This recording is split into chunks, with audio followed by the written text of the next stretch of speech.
Mga kaigsuunan, mga friends, nung panahon ko, ay, ayan kita nyo, meron ng 4 wheels. Nung kabataan ko pa, as I told you kanina sa mga videos ko, ay ang dito, ang daanan dito, ito lang, isa lang. Ay, ganito nga lang eh. Parang ganito lang siya. Ganito lang. Tapos isang tao lang ang pwede. Tapos magsunod lang, no? Isang tao lang tapos kami, sunod-sunod lang. Walang kahit na single motor, walang makapasok. Kundi isang tao at sunod ang isang tao, sunod ang isang tao. Tapos ipakita ko uli sa inyo yung tubig, yung sasapa. Yellow na po, di ba? Nung kapanahunan ko, clear water yan. Malalabhan pa po mga kaibigan. At yan, sobra ang improvement. Ang ganda ng tulay. Project po yan ng ating mahal na congressman na si Pimentel. Congressman Pimentel. Shout out. Napakagaling. At dito, itong bahay na to, naalala ko, dito yung kaibigan ko, na classmate ko noong grade 6. Ito, si Lorena Parpan. Shout out sa iyo. Kaibigan ko. Best friend ko si Lorena. Maganda si Lorena Parpan. Ang ganda ng bridge. Oh. Biruin mo mga kaibigan, noong wala pa ang bridge na ito. Dito po kami, sa baba. Dito po sa baba ang aming dito kami, ayan.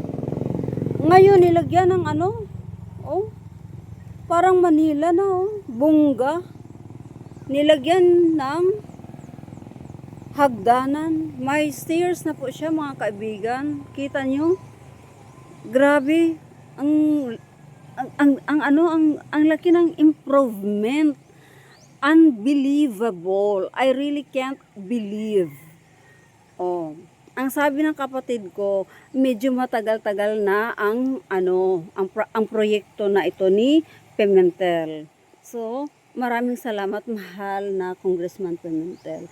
Tapos meron din dito nang sa ganun pag magbaha siya, hindi na pupunta sa mga kabahay-bahayan, no? Sobra malaki po talaga ang pagbabago. Merong ayan ito yung Banangilid. Ito siya. Banangilid Bridge. Kasi itong area na to, Banangilid na po siya. So ito Banangilid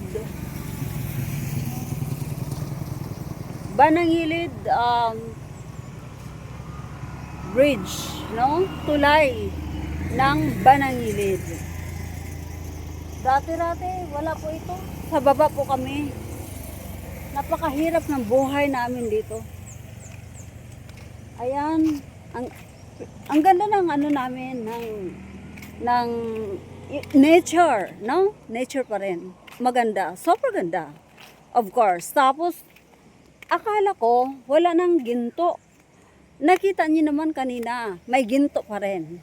Nung nagsample ako, isang ano pa lang 'yon, yung ang tawag doon sa paning, isang biringan pa lang, isang saklot pa lang, meron ng gold. May malaki nga po siya. Tapos may mga may mga fine doon, marami. Ngunit kung sa isang araw na gagawin ko doon, makakaano na po ako, makaka 300 ako sa isang araw. So, syempre, medyo mura naman kung magtatanim-tanim tayo ng mga gulay, and then mag-alaga tayo ng chicken, whatever. So, makasurvive, no?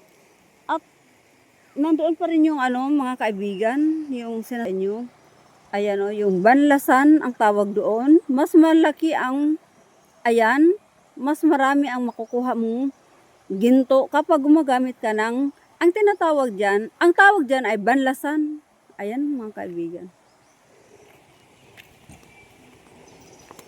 Ako mga kaibigan, mula nung ako adod, inuuna ko talaga ang, after ng ano ko, habang tayo ay naglalakbay dito. Pinapangarap ko na makatapos sa pag-aaral, makapag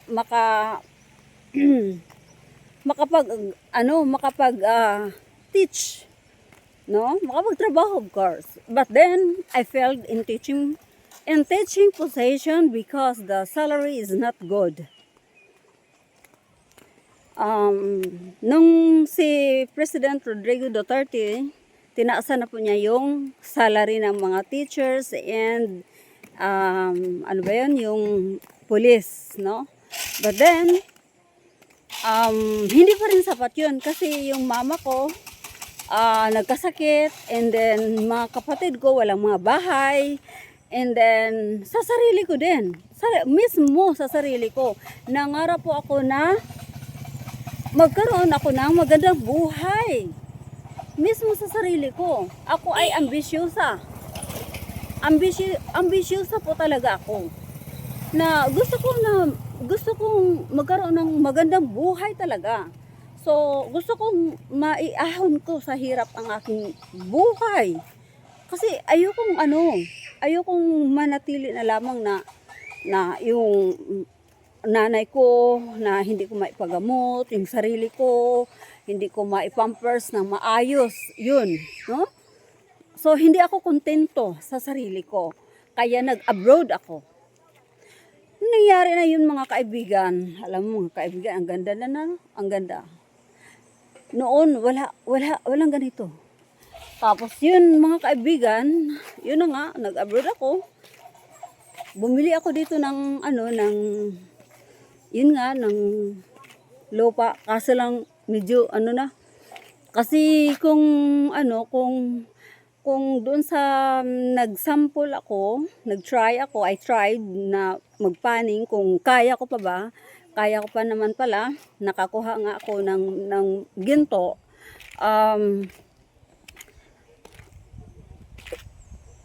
masisira pa rin kasi sisirain ng mga yung taga-paning, taga-kuha ng ginto. So, bumili ako sa bundok na kung saan ang income doon ay napupunta sa aking kapatid na nandito.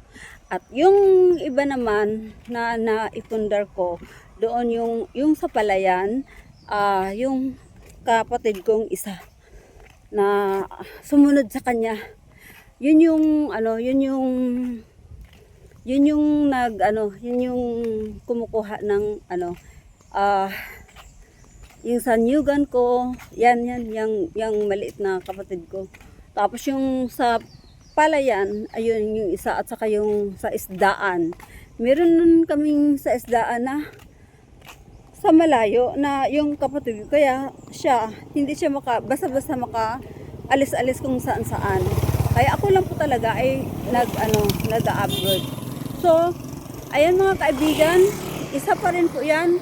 Ginawa po yan ni Pimentel, ng ating Congressman Pimentel, pagka halimbawa magbaha man po, hindi po siya, bongga, di po ba? Ay, nako, ang ganda. No? Kaya, dapat, dito sobrang, rough road. Dati, grabe. Tapos, pag naglalakad kami ng kapatid kong lalaki noon, hindi kami, gabing-gabi na, sobrang nakakatakot talaga. December 13, 2024 pala ito. Completion, ayan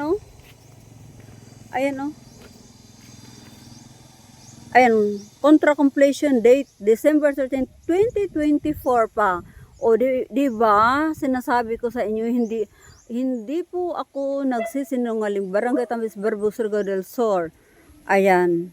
50 million. So 50 million peso. So hindi corrupt, no, ang ating mahal na Pimentel.